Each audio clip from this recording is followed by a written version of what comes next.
এটা ডাঙৰ ৰাজনৈতিক খবৰ আহিছে বড়োভূমিৰ পৰা। হয়, বড়োভূমিত যেহেতু নিৰ্বাচন, বিটিচিত নিৰ্বাচন সমাগত, গতিকে এটা ডাঙৰ বিগ ব্ৰেকিং নিউজ বিটিচিৰ নিৰ্বাচনৰ পৰা।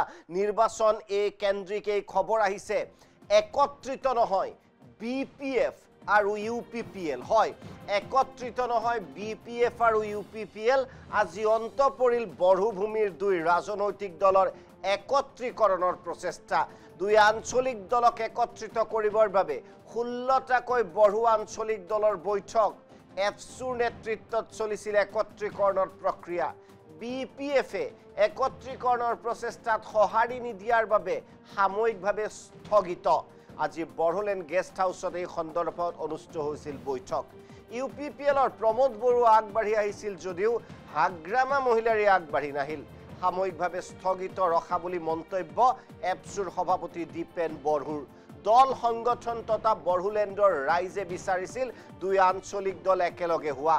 ভৱিষ্যতে এই সন্দৰ্ভত তেওঁলোকে হস্তক্ষেপ নকৰে বুলিও স্থিতি স্পষ্ট কৰিলে এফচুৱে।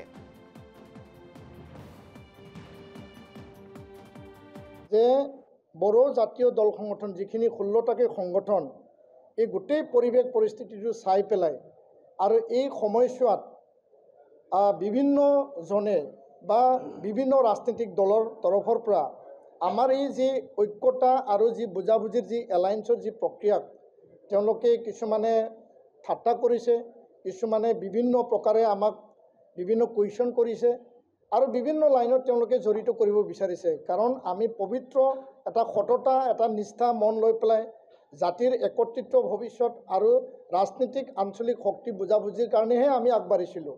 কিন্তু এই কথাবিলাকে আমাৰ মনত দুখ দিছে, আঘাত দিছে। যিবিলাক কথা আঞ্চলিক এই ৰাজনীতিক দলৰ বিভিন্ন নেতাৰ পৰা ওলাব নালাগিছিল আৰু এইটো আমি প্ৰকাশ কৰিলোঁ। লগতে এই আলোচনাত যিহেতু হাগ্ৰামা মহিলাৰী ডাঙৰীয়া নাহিল, প্ৰমোদ বড়ো ডাঙৰীয়া যিহেতু আহিল, আমি সেই আলোচনাটো বৰ্তমানলৈকে সাময়িকভাৱে আমি আগন্তুক নিৰ্বাচন যিহেতু আহি আছে আৰু সকলো দলে নিজা নিজা পথাৰত নামিছে, আমি সাময়িকভাৱে এইটো স্থগিত ৰাখিছোঁ। অনাগত 2025 BTC নিৰ্বাচনৰ পিছত যদি পৰিৱেশ আৰু পৰিস্থিতিয়ে যদি আমাক এটা ডাঙৰ ৰাজনৈতিক খবৰ আহিছে বড়োভূমিৰ পৰা। হয়, বড়োভূমিত যেহেতু নিৰ্বাচন, বিটিচিত নিৰ্বাচন সমাগত, গতিকে এটা ডাঙৰ বিগ ব্ৰেকিং নিউজ বিটিচিৰ নিৰ্বাচনৰ পৰা। নিৰ্বাচন কেন্দ্ৰিক এই খবৰ আহিছে, একত্ৰিত নহয় BPF আৰু UPPL। হয়, একত্ৰিত নহয় BPF আৰু UPPL। আজি অন্ত পৰিল বড়োভূমিৰ দুই ৰাজনৈতিক দলৰ একত্ৰীকৰণৰ প্ৰচেষ্টা। দুই আঞ্চলিক দলক একত্ৰিত কৰিবৰ বাবে 16টাকৈ বড়ো আঞ্চলিক দলৰ বৈঠক। এফচুৰ নেতৃত্বত চলিছিল একত্ৰীকৰণৰ প্ৰক্ৰিয়া। BPFে একত্ৰীকৰণৰ প্ৰচেষ্টাত সঁহাৰি নিদিয়াৰ বাবে সাময়িকভাৱে স্থগিত। আজি বড়োলেণ্ড গেষ্ট হাউচত এই সন্দৰ্ভত অনুষ্ঠিত হৈছিল বৈঠক। UPPLৰ প্ৰমোদ বড়ো আগবাঢ়ি আহিছিল যদিও হাগ্ৰামা মহিলাৰী আগবাঢ়ি নাহিল। সাময়িকভাৱে স্থগিত ৰখা বুলি মন্তব্য এফচুৰ সভাপতি দীপেন বড়োৰ। দল সংগঠন তথা বড়োলেণ্ডৰ ৰাইজে বিচাৰিছিল দুই আঞ্চলিক দল একেলগে হোৱা। ভৱিষ্যতে এই সন্দৰ্ভত তেওঁলোকে হস্তক্ষেপ নকৰে বুলিও স্থিতি স্পষ্ট কৰিলে এফচুৱে।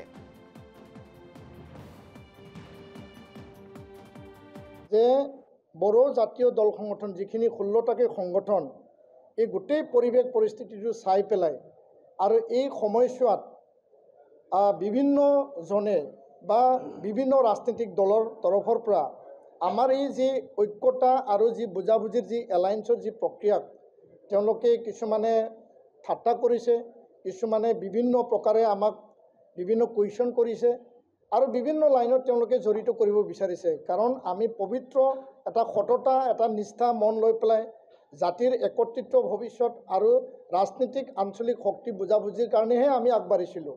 কিন্তু এই কথাবিলাকে আমাৰ মনত দুখ দিছে, আঘাত দিছে। যিবিলাক কথা আঞ্চলিক এই ৰাজনীতিক দলৰ বিভিন্ন নেতাৰ পৰা ওলাব নালাগিছিল আৰু এইটো আমি প্ৰকাশ কৰিলোঁ। লগতে এই আলোচনাত যিহেতু হাগ্ৰামা মহিলাৰী ডাঙৰীয়া নাহিল, প্ৰমোদ বড়ো ডাঙৰীয়া যিহেতু আহিল, আমি সেই আলোচনাটো বৰ্তমানলৈকে সাময়িকভাৱে আমি আগন্তুক নিৰ্বাচন যিহেতু আহি আছে আৰু সকলো দলে নিজা নিজা পথাৰত নামিছে, আমি সামূহিকভাৱে এইটো স্থগিত ৰাখিছোঁ। অনাগত 2025 BTC নিৰ্বাচনৰ পিছত যদি পৰিৱেশ আৰু পৰিস্থিতিয়ে যদি আমাক